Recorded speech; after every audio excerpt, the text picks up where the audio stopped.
So this is the program that E&Y conducted.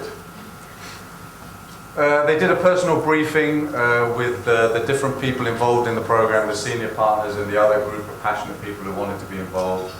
They then had a leadership foundation event which they essentially shared stories, and they had a facilitator and a leadership expert who, described and explained the different styles of leadership and what was the most appropriate leadership styles within professional service firm. And that tends to be something I mentioned already, transformational leadership. They then had different types of targeted modules, so these individual targeted module learning. Some of this was delivered face-to-face, some of this was e-learning, different types of programs. And then at the end of towards the end of the 9 months, they had a leadership summit where everybody came together, they shared their experiences and what had been successful and what had not been successful, and so on and so forth. And then they continued with publishing stories and capturing case studies of this type of thing. So it was an ongoing process. So this was the beginning process that they did. This took 9 months and something which was fairly extensive. So that is the leadership aspect, or the beginning part of the strategy process that was conducted at E&Y. You don't see too much in there about SWOT analysis and plans and environmental analysis, and this is our target market, and this is this, and this is this. What they understood is that really strategy is about change.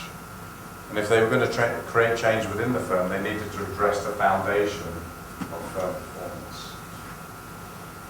So the outcomes for E&Y from this particular program: full partner commitment, which was a first for any of the major programs they had undertaken; vastly improved scores on aspects of client satisfaction and people engagement. This is an interesting one. How many of you would systematically do client research or employee engagement research? And I don't mean having a coffee with your son. Hey, how's work? Good? Okay. I mean systematic survey interviews within your firm and also externally with clients. Many people doing that? Not really. Do you measure financial performance of your firm? Yeah. Which is, what do we call financial performance? A lag indicator, right? These two things are lead indicators. Why are we not measuring these things? And it's interesting when we talk about what differentiates high-performing firms from low-performing firms. This type of systematic research is one of the key factors. But I found for many professional service firms, they don't like to spend the money, number one, and because they can't quite see the tangible ROI immediately on this type of activity, they're very reluctant to engage in this type of process. And they had improved internal and external relationships leading to greater market share. So essentially, at the beginning of the process, they started with leadership. Towards the end of the process, they were on the road to achieving that particular diagram, which I showed at the beginning, which they wanted to have that market leadership in certain areas. Is it finished? No, by no means. But it's an ongoing process. So a very brief case study on E&Y. I've got another couple of other small case studies. I'm going to keep going fairly quickly. The link between strategy and marketing. Okay. Would you agree that clients have become more demanding in the last several years? They expect greater responsiveness, they expect greater proactivity. Again, I mentioned a couple of words that came from Dr. Singh's presentation. One was timeliness. Right? A word I would prefer to use for timeliness is responsiveness. But responsiveness is much more than just answering an email within 24 hours. It can be a firm-wide issue. If a client calls up an engagement manager and says, look, there's this new regulation or there's this change, how will it impact me, and so on and so forth, and the person within the firm doesn't have access to that knowledge, doesn't know where to get that knowledge, what are you going to do? How are you going to be responsive to the client? Because you don't have the knowledge sharing or knowledge orientation within the firm and understanding about these issues. You're not at the stage of being proactive. And clients want proactivity. I don't just want technical tax advice or accounting advice, I want you to give me commercially sound business-oriented advice. I'm running a business, I'm not a tax consultant. So clients want their professionals to move along this area. How do clients choose firms? This comes from a lot of research in the professional services sector. I mean, most of this should be common sense. I think technical quality, and there's lots of different issues here. Functional quality, which basically means service quality. But there's also, over there, we've got the outcomes, which I tend to think of more in terms of being commercially oriented. You know, if you can improve your client's business in terms of revenues or cost reductions or mitigate risks, so on and so forth, better strategic decisions, that's what clients want from their service provider. That's how you can differentiate one professional service firm from another. But the problem is, because professionals are not products, you have individual professionals within the firm, how do you get them to that mindset change where they understand they need to become much more than technical givers of advice, but people who actually are willing to have a commercial understanding of their client's business and be more commercial in the way that they approach that and provide proactivity and solutions beyond what the normal client would expect. That gives you the opportunity to differentiate yourself. Now we come back to another problem, the billable hour again. I like to complain about the billable hour because I think it's quite a misguided approach to running a firm. If people are expected to bill a certain number of hours every month, what is the incentive for them to spend time on non-billable activities if they are not remunerated according to those non-billable activities? There's very, very little incentive. So you may have a senior partner who's all for knowledge sharing, who's all for going out and collecting knowledge from clients and sharing that within the firm. But at the end of the day, if I'm still remunerated based on what I build, then it's going to have a big issue on whether I'm going to spend time on non-billable activities. And that comes back to, again, addressing the firm business model. And relationship variables, all these different things, but I think most of these are common sense in terms of how clients choose firms. So how does marketing play a role? Well, firstly, this is what marketing is not. It's not promotion. It's not a clever logo and new brand name like PwC. Didn't PwC Malaysia just have a new logo instead of a big P, small W and big C? It's now a small p, small w, and small c, and it got some lovely new colours. It's delightful. Yes? Anybody work in PwC? Refuse to share the information. Who cares? I mean, they spent a lot of money on that. I think it was in the region. It was done by a US branding firm, and I hate the word branding applied in this particular context of professional service firms. But as I understand, they spent, I think it was close to 2 million US or something, on developing and rolling out the whole thing. Now my question would be, I would like to go and talk to 10 clients and say, after they spent $2 million on rolling out their new logo with the nice new colors, did your experience change? If your experience didn't change, what was the point? No point whatsoever. Because branding in a professional service firm is about the perception of clients, the experience of clients. Not about a logo or a website. It's nonsense. It cannot be run by the marketing people.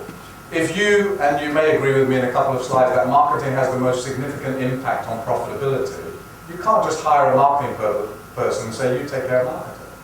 Because I said to you, marketing is not about promotion value, it's about becoming more client-oriented, more market-oriented. No marketing person in any professional service firm, from my experience, is ever going to have the influence and respect to get professionals within the firm to change their behavior. It must come from the senior partners, never from a marketing person. It's not something that can be turned on and off according to prevailing conditions. When business is good, let's not bother with marketing, and when business is bad, well, we better quickly do something. Well, it doesn't work like that, because whether business is good or whether business is bad, you're always doing marketing. You're serving clients, and you're providing a quality level of service, which is good or bad. You're always doing marketing, whether you know it or not, but not in this particular perspective. In its entirety, it's not something that can be measured using ROI. You can't measure the return on investment on building a marketing culture. In fact, the ultimate ROI of a marketing culture is profitability. Now, you can measure the ROI of a marketing campaign, for example, like a promotional campaign, but that's not what we're talking about here. It's a very, very small part. So what is it? It is a business process about creating client value. Your job is to satisfy your clients, agreed? Yeah. Marketing is about creating client value and satisfying clients. Therefore, marketing is everybody's job and the most important business process within the firm. But again, you must remember, when I'm talking about marketing, you must forget everything you think about marketing. Promotion, advertising, public relations, product development, blah, blah. I'm not talking about any of that. I'm talking about building a truly client-centric firm. That's what I'm talking about marketing. It has the most significant impact on firm performance. I don't just say that, and again, you'll like this because it's empirical research. Hundreds of empirical studies demonstrate that a market orientation has the most significant impact on firm performance. And is the guiding force for strategy. Why is it the guiding force? Because building a client-centric or market-oriented firm, it gives you information about your clients, about the market, about your competitors, about what people think in the firm and what they're doing and how they share information, how they share knowledge. That is your guiding force for strategy. How could you develop a strategy without being market-oriented? You cannot. And it's the bedrock of firm performance. When I say bedrock, take a look at this diagram. These are the three components here. These three components make up a market orientation. So client orientation, competitor orientation, and the last one, which I found to probably be the biggest problem within a lot of professional service firms, interfunctional coordination. Sharing knowledge between different practice areas, between different offices, between different partners. That's my client, I'm not going to share that information. Yeah. This type of silo mentality. If you can bring these three things together, you can then start thinking about developing a market-based strategy. And this leads to this, client satisfaction and firm performance. Again, I didn't make up this model. This is what research shows, and of course my own experience and when I've consulted firms, and this is what I drive towards and has proven to be very, very successful. So this is what I'm talking about when I'm talking about marketing. In your folder, you will have two particular sheets of paper. One is an inventory for something called a market orientation, and one is an inventory, just a brief inventory for something called a learning orientation. It's not in the slides, but it's in the folder, the handout folder. So when you have a chance, and you just want to see a little bit more detail about what is a learning orientation, what is a market orientation, have a look at the inventory, and it gives you some basic idea. I won't discuss it today because we're a little bit tight. So, a market orientation or marketing is the ultimate strategy. If you're going to be able to understand the needs of clients and deliver those needs in a way demanded by clients, which effectively leverages the intellectual capital of your firm, you need to build a marketing culture. Because the two need to come together. Intellectual capital of your firm, people within the firm voluntarily give their knowledge. Clients, this is what we want, you understand me, comes together. So marketing is your ultimate strategy. It's a culture that builds a market-driven firm which is client-focused and knowledge-based. Such a firm is both a culture and process-driven which does not rely on rainmaking abilities. I hate that word, rainmaker. Why would you want to have a rainmaker? Because when the rainmaker gets sick of you, he's going to go somewhere else and he's going to make rain for somebody else and take his whole book of business, which happens incredibly frequently. If you look at, for example, statistics of lateral hires within the professional services firm environment, whether law firms, accountants, they love to steal partners, right, from different firms. You know, the average tenure of these types of lateral hires is less than 3 years.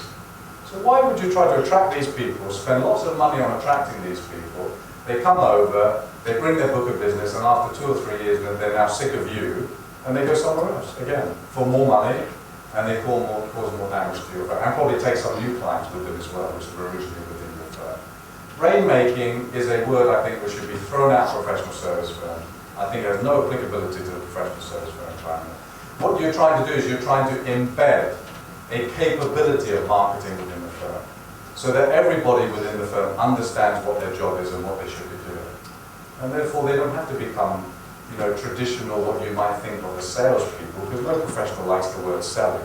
That's why you use business development, BD, because you don't like the word sales, even though they mean the same thing. Right? Again, another strange thing within the professional service firm. Right? So that marketing becomes a capability which is embedded, and that's what we're trying to achieve with a market orientation. Another bunch of case studies, which is all linked together from research into market orientation. And these are just some more examples of firms which exhibit market-oriented behaviors and therefore outperform their competitors. And just a list of simple stuff. Measure client satisfaction systematically. And I mean systematically through rigorous surveys, client interviews on a regular basis, at least once a year. Or for some bigger clients after every engagement. Formal market research, customer information systems, benchmarking, all these different things, cross-functional teams and internal knowledge sharing.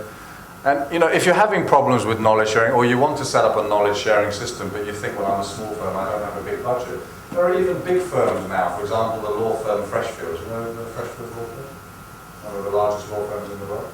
They completely did away with their multi-million-dollar intranet system because it wasn't working, nobody was using it, it was too cumbersome, it was too slow, it was too difficult to find information. And they basically moved to a cloud-hosted wiki. Now, am I speaking a foreign language to anybody at the moment? Cloud-hosted wiki. Everyone know what I'm talking about? Cloud, and a wiki. Yeah? Almost similar to Wikipedia, but basically a knowledge-sharing platform. And you can download a cloud-based wiki from, for example, Confluence, which is literally a few $100 US a year. And you can, and Freshfields have basically based their entire global knowledge sharing on this particular system. So it's not about money, it's about culture. I'm not talking about knowledge management, I'm talking about knowledge orientation. Do you understand the importance of knowledge and how it improves the performance of your firm? How it links into strategy, how it links into market orientation, and how it makes you more competitive. And lots of different things there, new technology, well, Wiki's a good example. Empowering people within the firm, instead of just managing them, telling them what to do. People want to be empowered, people want to have new opportunities, that's how you satisfy people. Money is not the biggest motivator, according to research. There's a limit to how much money, and you can't compete with the bigger firms anyway in terms of money, so you must give something else.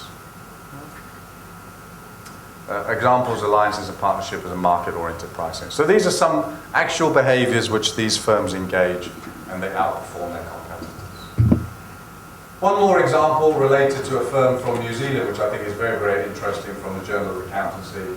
Harricks Group, which is an accounting firm, a small-sized accounting firm founded by Brandon Harricks. He destroyed timesheets, no billable hour requirements, all gone, all dead. And no, his firm is not dead. His firm has been very successful. So what he decided, what really matters is clients, value creation. What do we do for clients? How do we deliver client value? So this is what he decided to do. He decided to develop a list, and he implemented this list. It's only a very small part of the whole case study, but he implemented the list of KPIs. Look at those KPIs. You're going to hate most of them. Look, they're so soft. They're not black and white. Bob, how do I measure them? There's no numbers. How can I do it? It's so subjective. Agree? Do you hate it? Yes. But that's what leadership is about. Looking at the different factors that influence firm performance, taking the time to engage people, monitor their performance. But when I say monitor, I don't mean did you do 100 hours or whatever it was. I'm talking about actively engaging people. Challenging people and improving their performance. So there's a whole different list here. This is the type of thing. Now, he's not an isolated case. I mean, from firms, of course, that I work with in Asia, most of my work's in Asia, but also different firms globally, you see more and more professional service firms moving away from hard performance metrics to softer KPIs, or combination. So it's almost like moving, for example, from what you might call just a very simple time management or time-based remuneration system to something you might call a merit-based system, essentially. So we're having seen more of this move towards a merit or performance management system. Similar in some ways to the balanced scorecard. Have some of you heard of the balanced scorecard? Now, the balanced scorecard, in my opinion, is not particularly effective for the professional service firm, but it has, the ideas are correct in terms of moving away from something which is very narrow. So there's a good list there. So the final framework. Leadership, we talked about values, why leadership. We very briefly touched on strategy and marketing, how they're linked together. What is a market orientation? What is a knowledge orientation? What is a learning orientation? All of these things very important. Now we can start thinking about which clients, which industries, which services, what's our value? I mean, if you don't know what your value prop, if your client says to you, why should I engage you for an audit as opposed to competitor B? And if you can't give them a decent answer, you don't have much chance, do you? Because if you don't know your own value proposition, if you don't know how your firm is differentiated from your competitors, you can't expect your client to know. This would be a good test, actually. I should ask all of you to write down your value proposition in less than one paragraph. Let's see how many people can actually do it. Most people would really struggle from my experience. So once you understand that, then you have a much better opportunity to start thinking of that. Now, a very, very simple example before I finish is many complaints about small accounting firms complaining about audit. Clients are very price-driven, everything's about price and so on and so forth. But the problem is they look at strategy from a very narrow perspective. But if you think about strategy from a business model perspective, now let's say you're going to target medium-sized companies in terms of audits. And they do tend to be quite price-driven. But they're also value-driven to the perspective that if you start using technologies which are available, whether it's case management systems, whether it's extranet systems and so on and so forth, where you can, and using outsourcing as well, where you can drive efficiencies within your firm, you can make those types of engagements profitable. It just depends on who you think you should be targeting and with what kind of value proposition. There's no use just to say people are price-driven, they only care about price because an audit is a commodity. But research doesn't demonstrate that, doesn't corroborate that. And so then the last one, financial performance and non-financial performance. And so this is a simplified model of competitiveness. And I think I got through that within about 40 minutes. I said 30, but it was a struggle. Anybody have any questions? Anybody on Twitter? Twitter? Anybody on Twitter? Okay, so you tweet me after this, right? And say, Bob, it was lovely to meet you. And you can tweet backwards and forwards. PwC Malaysia is on Twitter. In fact, I was making fun of their new brand on Twitter. And they actually replied to me on Twitter. Stop making fun of our new brand, basically, is what they said. Thank you very much, and have a great day. Thank you.